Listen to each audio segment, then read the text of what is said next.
By now, everyone knows the Phoenix Suns are in one of the bleakest spots in the NBA, but their future is even darker than you might realize. Under new owner Matt Ishbia, the Suns went all in on a win-now strategy, sacrificing long-term flexibility for a shot at short-term success. That aggressive roster-building approach has backfired spectacularly, leaving them in uncharted territory under the NBA's new collective bargaining agreement. So let's break it down. Starting with the obvious, the Suns are out of the playoffs at this point after adding Bradley Beal to pair with Kevin Durant and Devin Booker. That alone is bad enough, but the new CBA twists the knife even deeper. With limited options to improve their roster moving forward, Phoenix is stuck in a way that no team has been stuck before. Let's consider their finances. The Suns boast the NBA's highest payroll at a staggering $214,371,340, nearly $12 million more than the next closest team, the Minnesota Timberwolves. Now, a hefty payroll isn't inherently a problem if it translates to a balanced competitive roster, but that's not the case here. Phoenix has $150 million tied up in just 3 players: Kevin Durant, Devin Booker, and Bradley Beal. Worse still, that figure climbs to $161.5 million for the 2025-26 season. To put that into perspective, next year's salary cap is projected at $154.6 million. You heard that right. The combined salaries of their big 3 exceeds the entire salary cap for just 3 players, and they're not even sniffing the postseason. This financial mess collides head-on with the new CBA's harsh penalties for teams over the luxury tax aprons. Being this far above the second apron doesn't just limit their options, it practically eliminates them. Here's a quick rundown of what the Suns can't do. They can't aggregate salaries in trades, meaning they can't combine multiple players' contracts to match a higher salary coming back. Every trade must be dollar for dollar. They're capped at taking back no more than 100% of outgoing salary. There's no wiggle room. Sign-in trades are off the table. They can't use traded player exceptions. They can't trade first-round picks from 7 years out. They can't use the mid-level exception or the biannual exception, so they're stuck offering minimum contracts in free agency. And if they stay over the second apron for 3 of the next 5 seasons, their first-round pick slides to the end of the round, regardless of their record. The Suns tried navigating these restrictions as best they could, signing players like Monte Morris to minimum deals. But minimum contract players rarely move the needle. The mid-level exception often lands impactful role players, but minimum contracts are usually, at best, the equivalent of base hits instead of home runs. With free agency offering little help, the trade markets become their lifeline, yet as we've established, their trade flexibility is a nightmare. Let's say they spot a $20 million player that they think could help. Normally, a team might package 2 $10 million contracts to make that work, but Phoenix isn't allowed to aggregate salaries. They'd need a single $20 million contract to trade away, which severely limits their options. And since they can't take back more than 100% of outgoing salary, any trade partner over the first or second apron must match salaries exactly, something that's extremely rare to come across. This restriction boxes them into either hyper-complex multi-team deals or hoping for a miracle 2-team swap. If their financial handcuffs weren't enough, their draft capital situation paints an even darker picture.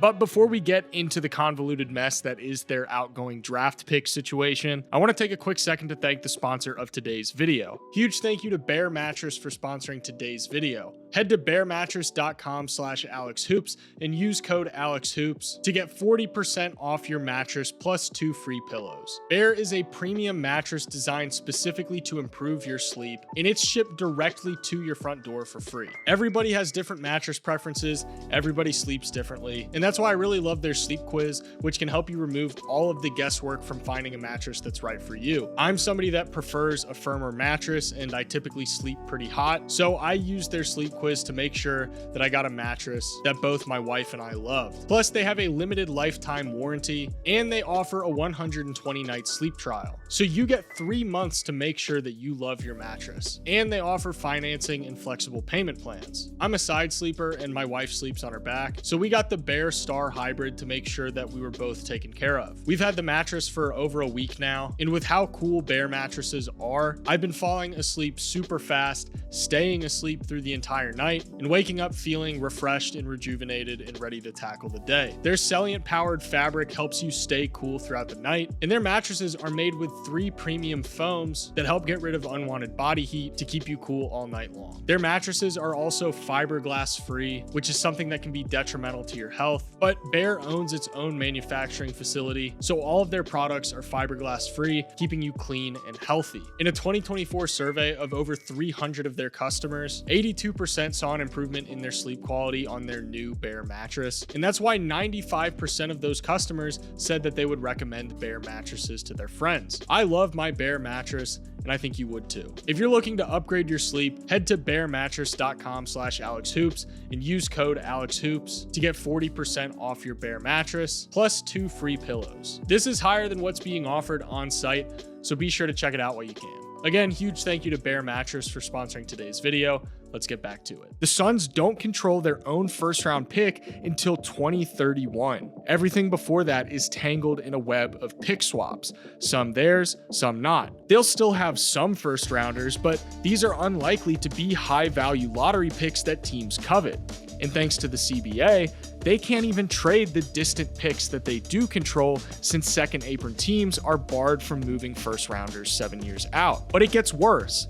They can't use cash in trades either. No buying second-round picks or balancing salaries with a few million here or there. Then there's the kicker. If they're over the second apron for 2 of the next 5 seasons, their first-round pick automatically drops to the end of the first round. This season, second apron. Next season, almost certainly second apron again. One more slip in the next 3 years, and their draft position tanks to the late 20s or dead last, regardless of how bad they are.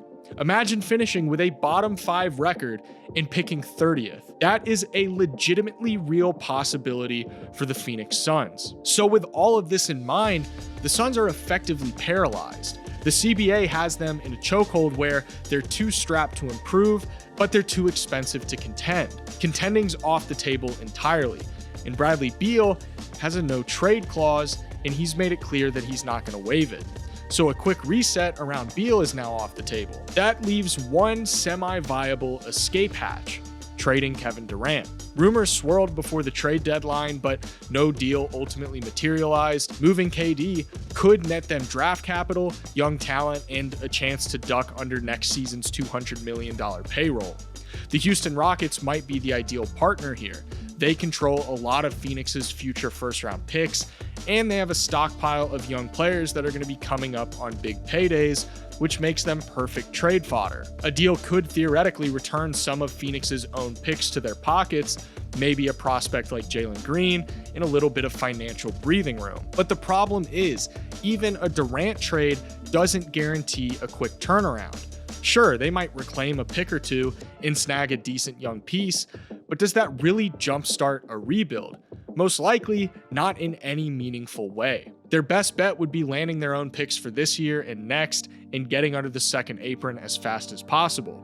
If they're as bad as projected, those become high-value picks, but that might just be a band-aid on a bullet wound. For any chance at true long-term success, the Suns probably need to go bigger. We're talking a hard reset, trading both Kevin Durant and Devin Booker. Now, if you're a Suns fan, this is a very difficult pill to swallow. Booker's been the franchise cornerstone through all the ups and downs, and Ishbia's signaled that he's untouchable. Emotionally, it's a gut punch, but pragmatically, it's their fastest way out of this mess. 2 paths start to become clear.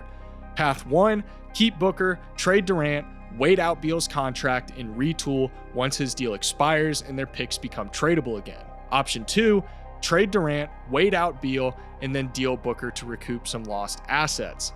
The first keeps some continuity, but it delays the inevitable. The second torches everything for a fresh start. It's painful, but potentially more effective in the long run.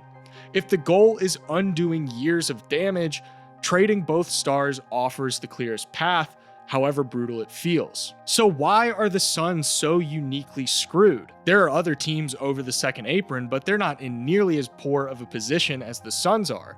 Well, it all comes down to timing. They built this roster as if the old CBA still applied, where exceeding the second apron didn't cripple you. Durant and Beal were big splashes in a pool that is now dried up. Today's NBA rewards depth. Teams thrive with 1 or 2 stars on big deals, surrounded by rookie contracts and well-paid role players. Phoenix, meanwhile, bet the farm on 3 maxed out stars, leaving no room for a supporting cast. The landscape shuffled under their feet, and now they're paying the price. In a different video, I dove deeper into how the new CBA reshapes roster construction, and I highly recommend you check that out for more context. But for now, the takeaway is simple. The Suns were engineered for an NBA that doesn't exist anymore. Their payroll, their picks, their flexibility, all of it is a relic of the old CBA. And unless they pull off a miracle or hit the reset button, they're trapped in this purgatory for years to come. Really hope you guys enjoyed this video. If you did, please consider leaving a like and subscribing. Regardless, thank you guys so much for watching, and I'll see you in the next one.